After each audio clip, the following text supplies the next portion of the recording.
Excellent. Thank you, Nancy. I think we're ready to go. So welcome, everybody. This is our first bite-sized webinar. My name is Paula Carroll, and I'm the chair of the Euro Wisdom Forum. We have a very short session today, so just a couple of etiquette reminders for you. During the presentations, we'll ask people to turn their cameras and keep their mics off. After the presentations, we'll ask everybody to turn their cameras back on, and we'll take some screenshots and we'll have some discussion, and we'll move into coffee breakout rooms. Just a little bit of background what Wisdom is. So it's a forum, which is a new instrument of Euro, and we aim to support and empower the participation of all genders in OR. And today's session addresses two of our ambitions for championing and networking. One of our initiatives is Young Women for OR. So just to remind everybody who our 2020 awardees were, and Mercedes is taking the floor today. So I'm going to hand over now to Mercedes and thank her for participating today and Ivana for participating today. They're going to do their presentations, and as I said, then at the end of that, we'll come back for some discussion and coffee. Just to let everybody know, we're recording today's session and we hope that we will make that available later on. Okay, I'm going to stop sharing, Mercedes, and pass over to you.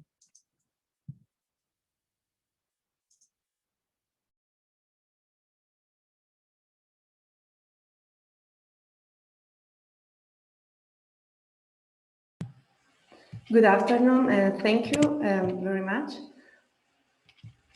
Do you see my screen? No? Okay. So thank you very much for giving me the opportunity of being here today in the first Wisdom webinar. My presentation will concern the simple plan location problem, which is a well-known problem in discrete location. And we will consider a set of plans and a set of clients which are given by some by the circle nodes and square nodes we see here. And the problem is to decide which plans will be open and how to assign the clients to the plans. In this solution, we see that two plans are open. So in my PhD thesis, we were studying proposing different variants of this well-known facility location problem, and I'm going to discuss them briefly.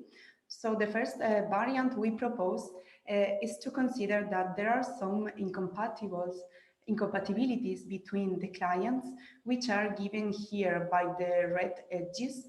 So we see here a solution with 3 open plans, and for each 2 clients that are incompatible, they are assigned to different plans. And we can find applications of this variant in the field of communication networks. And also we found that this model serves as a general model for other existing non-facility location problems. So here we see a formulation of the classical simple plan location problem, where we have 2 sets of variables. The y variables in this case denotes whether a plant is not open, and the x variables xij, the assignment of client I to facility j. The objective is to minimize the total cost, in which, in this case, is represented as a maximization objective. And for the feasible region, we have first the set of constraints that indicate that every client has to be assigned to one plant.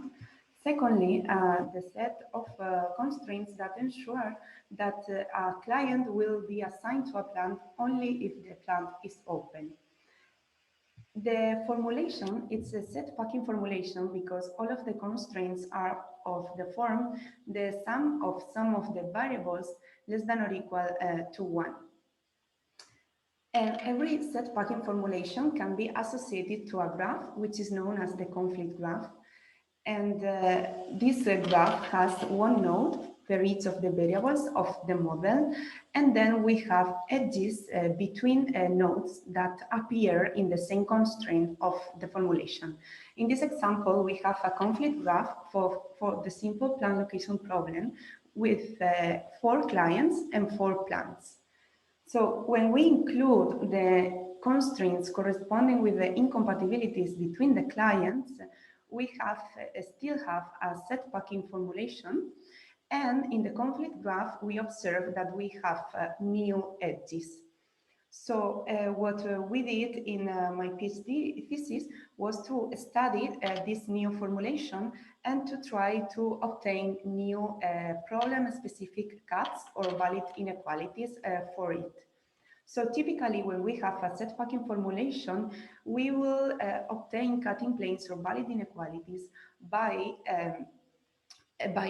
associating them to some subgraphs of the conflict graph, namely the odd holes and the maximal complete subgraphs, which are the cliques, are known to give inequalities. So what we did in my PhD thesis was to first characterize all the clique facets of the proposed problem, and also to give a procedure to obtain the odd holes, and also to lift the corresponding valid inequalities to obtain facets. So after that, we designed and implemented separation algorithms in order to include the new device inequalities into a branch and cut procedure. And we were able, by doing so with the new algorithm, to improve the performance of simplex in a number of benchmarks. So the second variant of the simple plant location problem we studied is the following. In this case, we consider that every client will be assigned to 2 plants, and that there are going to be some clients that will have to share one of their plants. So this is given in this case by the blue edges between some pairs of clients. For instance, due to this edge that represents a collocation constraint, these 2 clients are assigned to this plant in common in the solution. So we see now that to have a feasible solution, we need up to 4 plants. But the problem is always feasible if we have as many plants as we want.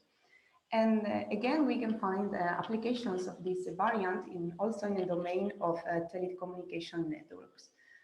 So to model this problem, we could consider the same variables as before, and we will change the assignment constraints by 2 here. And here in blue, we have the constraints corresponding to the collocation. But alternatively, we can choose a different set of variables, namely set ijk if equal to 1 if client I is allocated to the pair j and k. So in this case, what we obtain is a set packing formulation in which in blue again we see the collocation constraints. And we proved some theoretical results, namely that the relaxation, the linear relaxation of the set packing formulation is better than the one of the other formulation. And also we found that all the constraints of the set packing formulation are facets. This is why we found that this set of constraints in blue are a particular case of a bigger family of clique facets. So what we did is to implement a separation algorithm to manage the big family of clique facets inside our branch and cut, and we were able to close very fast the gap, so in less than 1 second, when we applied the cuts to the root node. And finally, I would like to discuss what we obtain when we consider all these requirements all at the same time. So, and we will see how this link to a problem, to the haplotyping problem. So in this case, we are contemplating all the requirements. So we have incompatible clients. Some clients have to be collocated, and we have the double assignment. So in this case, we observe that the set of incompatible clients and the set of clients that have to be collocated are complementary. So for every pair, either they are incompatible clients or they have to share one plant. And here, what we see is, again, a feasible solution for this example, which in this case has 6 open plants. And now in this case, this problem might not be feasible in some cases. But let's take a look to this feasible solution. And in concrete, let's focus on the edges for the collocation constraints, the blue ones. So if we look at these edges, we see that we can have a partition of them that we see represented in different colors, and each of the elements in this partition corresponds to a plant of the solution. So in this way, we observe that every client node belongs to two elements of this partition. For instance, this client belongs to the red partition and element and the violet one. This indeed characterize what we know as line graphs. So this means that this graph is the line graph of the graph we see on the right, which is the root graph. And line graphs are also known as dual graph in graph theory. And namely, this is a correspondence between the nodes here of the root graph and the elements in the partition in different colors. And at the same time, we see that each of these nodes correspond with one edge in the root graph. So what is interesting here is that the line graphs has a relation with a problem in genetics, which is the haplotyping problem. And this consists in estimating the preceding population for a given set of individuals.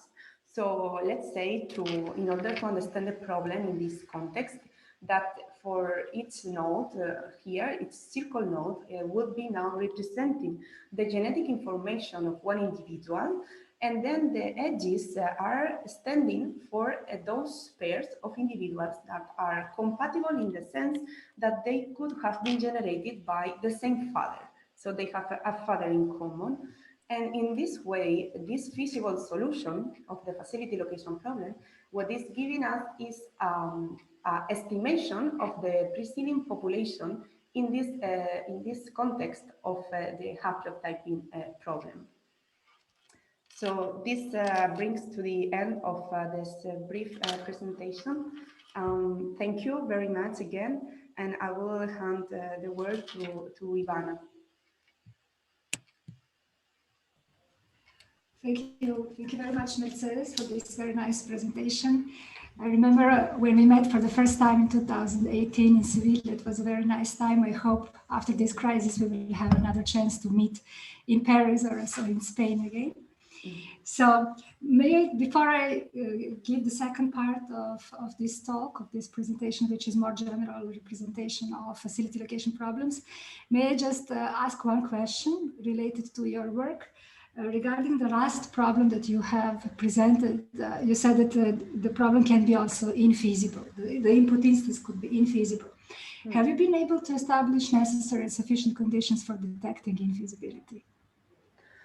So this would be, as I explained, equivalent to determining if the graph is a line graph or not. Okay. So this is a well-known studied problem, and there are characterizations such as the one that I very briefly explained of the partition of the edges.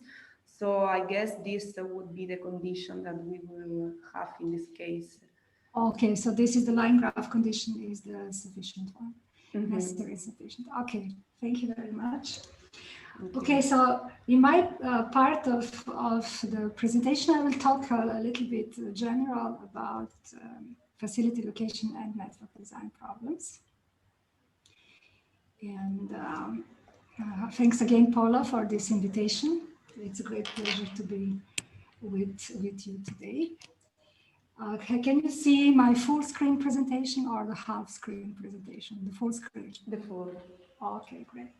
So as Mercedes already showed, facility location gave us a general introduction in the facility location problems, which are traditionally one of the most studied problems in operations research and combinatorial optimization. We have several questions to answer: where to locate the facilities, how many facilities do we want to open, and we're also given a set of clients and we want to know how to do the allocation.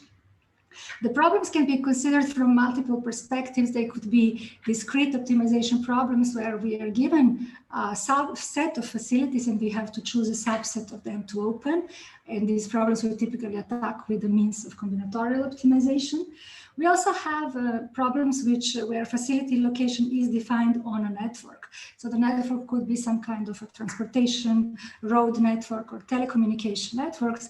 And then the clients are typically located at the nodes of these networks, and facilities could be either nodes of the network, but sometimes we have the settings where we allow to open a facility anywhere along an edge of the network. And finally, there are also planar facility location problems, which are typically solved using the means of continuous optimization. Typically, we are given points in a plane which represent the clients, and we want to find the optimal location of facilities in this R2 environment. Also in computational geometry or machine learning, we can deal with a similar type of settings. Now, what are the typical optimization criteria? As you can imagine, being a field which is 50, 60, or even more years old, there have been plenty of problems studied in this area. And the most traditional version is the one that we have seen from Mercedes today, which is called the incapacitated facility location problem. So we have to decide how to open the facilities and how to do the allocation, subject to the objective function, which has to minimize the opening and the allocation costs. But sometimes we are given a limited budget, and this budget could be that we want to open P facilities or not more than P facilities. And in that case, we omit the opening costs and we just minimize the allocation costs. Nevertheless, the problem is still NP hard. And another version, another big class of these problems are the P-center problems, in which instead we look for the worst case.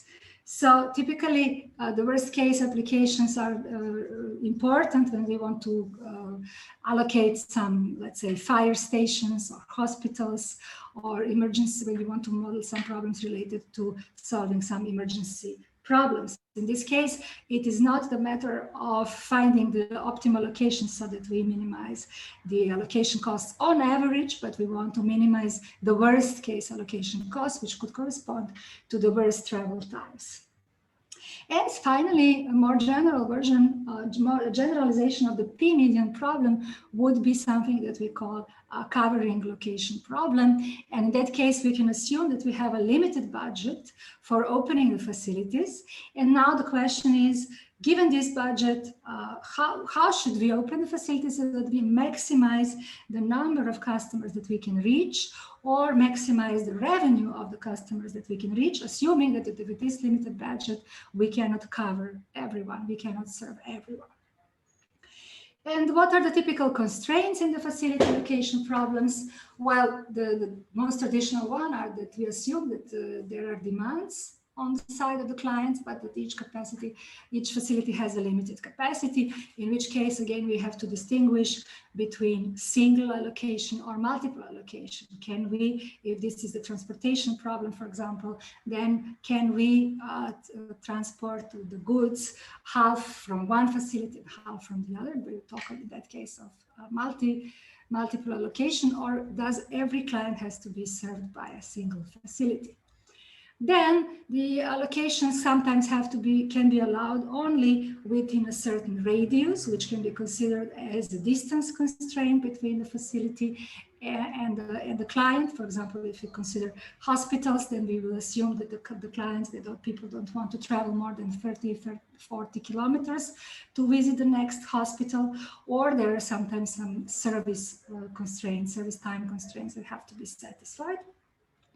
Then clients can also give priorities to the facilities, which makes the problem even more difficult. So we could say that among the opening facilities in the neighborhood, it is not going to be the decision maker, which is the one who builds the facilities, who decides how the client, which next facility will be visited by the client, but the client decides this on their own, which gives rise to bi-level facility location problems. Or we can have clients which are arriving dynamically, and that goes then further away from the traditional combinatorial optimization, and we talk about online optimization or stochastic optimization. And we have also seen other interesting examples from Mercedes, like there could be conflicts if the clients are served by the same facilities and so on. And so when it comes to the connection between facility location problems and the network design, I want to draw your attention to these three groups of problems. The first one are the hub location problems. The second one are connected facility location. And the third one are the ring star problems. At least this is how they are called in the literature. I'm sure this classification is not comprehensive, so feel free during the discussion to mention also other variants that you might find relevant.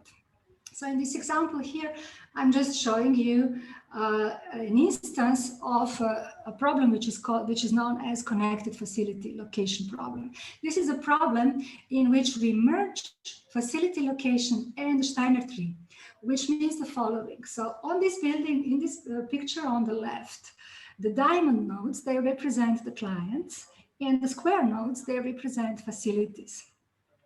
And so you can see that we have arcs which represent possible allocation between facilities and clients. And then we also have this node 1 in the middle and connections between the facilities. So this is actually a backbone network where facilities might need to be connected between each other. So if I, for example, decide to open the root node, R stands for the root of the network, and the facility 2 and facility 4, then all my customers will be served properly. But on top of that, I might impose additional constraints requiring that now the network of these facilities is connected at minimum cost, which means now I want that the root 2 and 4 are connected among each other. And if the graph is not complete, then this connection might involve some additional nodes. In this case, this is the node 1, and we call such nodes, these intermediary nodes, we call them Steiner nodes. So the final solution is then open these facilities, do the allocation as usual. So this is the standard facility location part. And the Steiner tree part says then, okay, and then make sure that the open facilities are connected using a tree topology. And in our case, this is a Steiner tree topology. So this is something that we call connected facility location. And again, now you can think of these problems with variants with capacities on the nodes, with capacities on the edges, with hop constraints between the root and open facilities, with distance constraints between the root and open facilities, and so on and so forth. Everything that we know from the traditional tree optimization in network design can now be applied also in this setting. Why are these problems relevant and important? You can imagine, because this is a strategic network design combined with facility location. They are typical examples of problems in telecommunication network design, where, for example, these nodes R2 and 4 are multiplexer devices, and then you change the technology. So this could be, for example, the existing copper network in the city, and then from there on you will probably install the fiber optic to the final customers. Or could be already an existing in 5G context, it would be an existing fiber optic network, and at the nodes 2, 4, and R, you will install antennas, and then you will use a Wi-Fi connection to serve the final customers. Now, this topology between open facilities can change. Maybe you want to require that the open facilities are connected using the complete graph. In this case, we talk about hub location problems, or different variants. Again, you can have, sometimes you have to pay for the fixed costs of installing the links. On top of that, you need to pay for the transportation costs for sending the flow between the pairs of commodities. Or you can have ring star problems where you simply wish to connect the open facilities using a tour. In any case, in this group of network design facility location problems, we always assume that there is one and the same type of facilities in the network together with the clients. Another very interesting family of network design problems is the multi-level facility location, are the multi-level facility location problems that typically model the situations that we have in the supply chain networks. So in the supply chain, we have different layers and different stakeholders in the network, starting from the plants at the top upstream, further downstream to the warehouses, to the distribution centers, and to the retailers. And now each of these layers, we will assume that the goods are transported downstreams and that the demand comes from the bottom layer, which are the retailers. So then between each two levels, we can have all these different types of constraints that I have mentioned before, related to the pairwise facility location problem, or the bipartite model of the facility location. So between these levels, we can have capacity constraints, single allocation, multiple allocation, conflict, whatever. Then between the next further two levels, we can have different constraints and so on. So these problems are known in the literature as hierarchical facility location. Sometimes they're also called multi-level or multi-echelon facility location problems. And there is also plenty of literature dealing with them. So the challenge here is that besides the classical decision, which are which facilities to open at each layer, and how to establish the links between the layers, we also have to know how do we route the demand.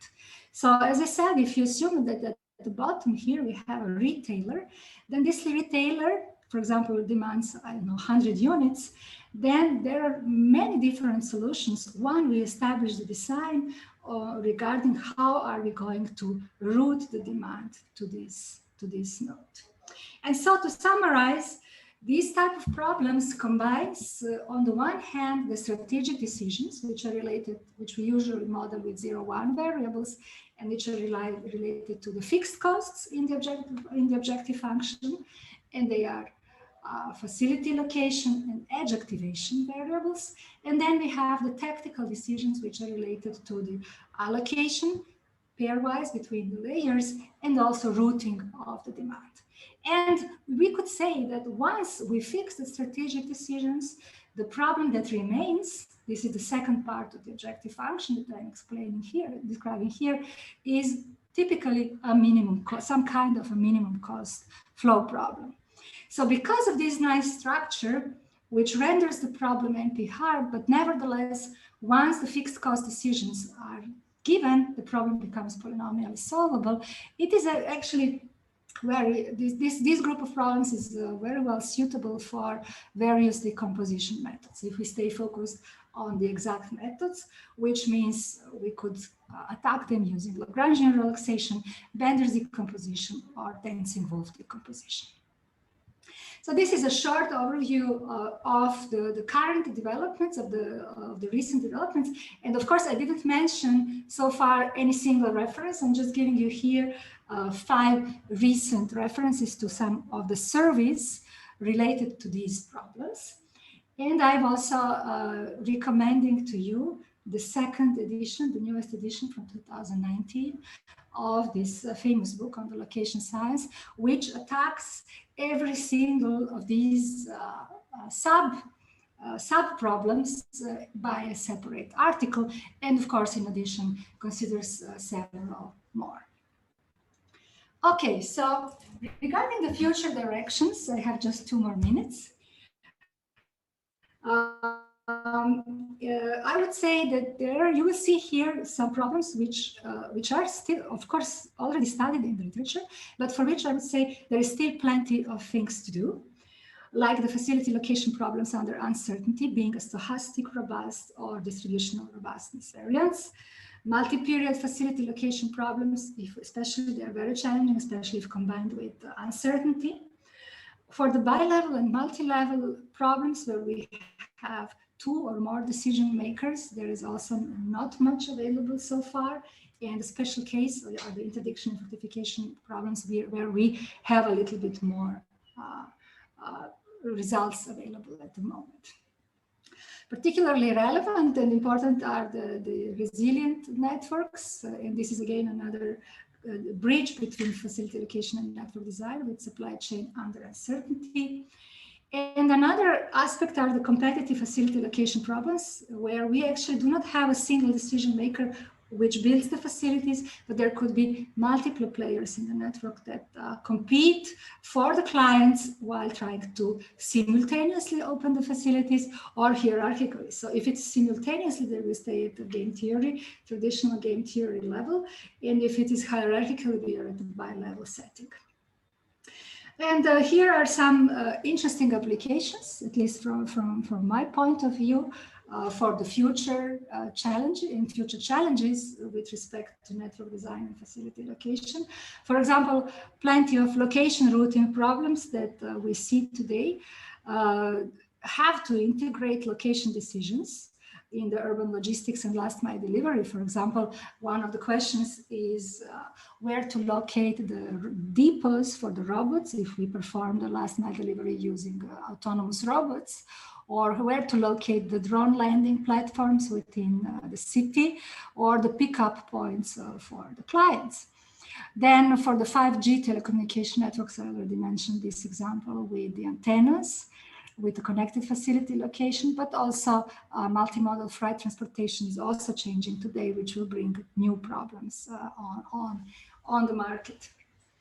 In the machine learning, one of the interesting questions is actually facility location is a way to model some of the clustering problems. So can we develop OR methods which will be competitive against traditional machine learning heuristics for clustering?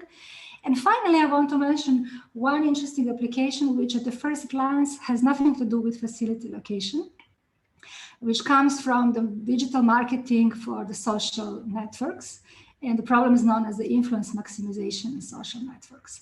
So if we assume that the information is propagated within the social networks using independent cascade or linear threshold model, then the problem can be modeled, the problem of finding K influencers to activate in the network so that we can maximize the reach in terms of how many people are going to see our advertisement in the social network, if you think of Twitter, Instagram.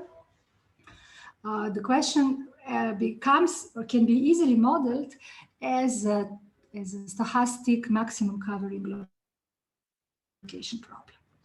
And so this is another direction where I believe that OR researchers can draw many advantages of the existing methodology and also look into maybe some future more challenging applications related to huge social networks and the way how can we actually apply maybe sampling strategies for the networks with millions of nodes and use these sampling results to apply our traditional algorithms and make this competitive against the computer science, typically greedy heuristics, which are applied for some modular maximization. Okay, so I'm giving the floor to Paula. Sorry for exceeding the time. I stopped sharing my screen. That was wonderful, Ivana. Thank you very, very much. I know we have some PhD students on the call, so it's wonderful for them to get an overview of the area and also an idea of the challenges. So Mercedes as well, thank you very much. That was absolutely wonderful. So great to see an excellent PhD and the results from it. But also I know you're doing some current work. So before we break for our coffee, do you want to just say one quick sentence about your current work? Yes, sir. Thank you. So now I'm in a postdoc at the École Polytechnique, and we are working in a chair which is sponsored by Uber, and it's we are tackling interesting problem in the field of urban air mobility. So, and this is about installing a new kind of service to move the urban mobility from the ground to the third dimension. And this is we are working on optimization models to manage the traffic of this new kind of vehicles. And it's been an interesting project because it has several branches. There are economists involved, also people from simulations, and it's a very multidisciplinary. That sounds wonderful and very challenging. Yeah, it is. So thank you very, very much. We said we'd keep today short, so we're not going to have some big group discussion. I want to do some thank yous. I want to thank Ivana and Mercedes for giving us their time, so especially Ivana. I know how very busy you are, so that was absolutely wonderful. On webinar support, so Nuncia is there as well, and our colleague Tricia from the Energy Institute, who helps us out on these things, but also the Wisdom PR subcommittee, who helped us organize all of this, and of course all of the Wisdom organizing committee. I just want to bring one or two things to your attention before we go for our coffee and networking. Some more of the young women for OR will give their presentations. So mark in your calendar, if you will, May the 31st. That is our next set, and they will be lightning talks. So we'll be really strict with keeping them. They'll only have a tiny little window to talk about their work. So Martina, Melta, Malina, Anita and Lavinia will present on the 31st of May. Also later in the summer, Wisdom are an area at Euro 2021, so we have lots of activity there. You can see our website, so there, we try and keep those updated. We're doing some research and organizing events, so please do try and stay in touch. I think at this stage, Nuncia, you can remind me, what have I forgotten to do or to say? I think